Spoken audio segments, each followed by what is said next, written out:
through having a hearing.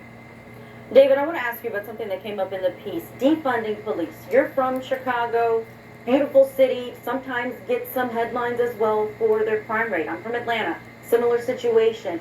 What do you make of a call to defund police? Well, I understand where people are coming from with the call to defund police. I think there definitely needs to be some major reform, particularly in terms of the use of lethal force, because right now, an officer is justified in using lethal force by an objective, reasonable standard. That means if he reasonably believes it's necessary. I think that we should change that to a standard where it's absolutely necessary, and only then is lethal force allowed. Marissa, you saw laws change after you were released, after you became an advocate for issues that related to your case and the case of others. Are we still headed in the right direction as a country? I personally just do not think that instituting more laws that people still have discretion on whether or not they want to apply them or not is going to make a difference.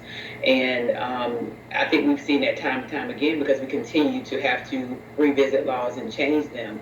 As it relates to defunding the police, I don't think adding additional law for somebody else to decide that level of discretion and then determine somebody's reasonability is going to help us.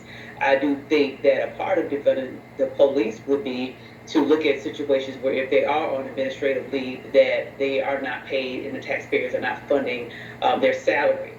There needs to be things like that. That's where I consider defunding the police. I don't believe that the taxpayers should have to take that burden, especially when you have instances where officers have plenty of other disciplinary actions of excessive force and other complaints. So those are things we need to look at because there's usually a history with that.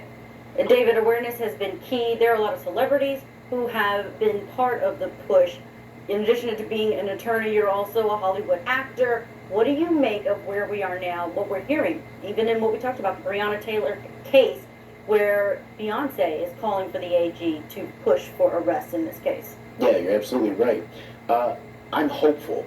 I mean, right now, this is a unique time because, yeah, we have celebrities who are helping. They're advocating for the first time. And it's not just African American celebrities, it's white celebrities too. And that makes our voice that much stronger. And it makes me hopeful that there is going to be some change.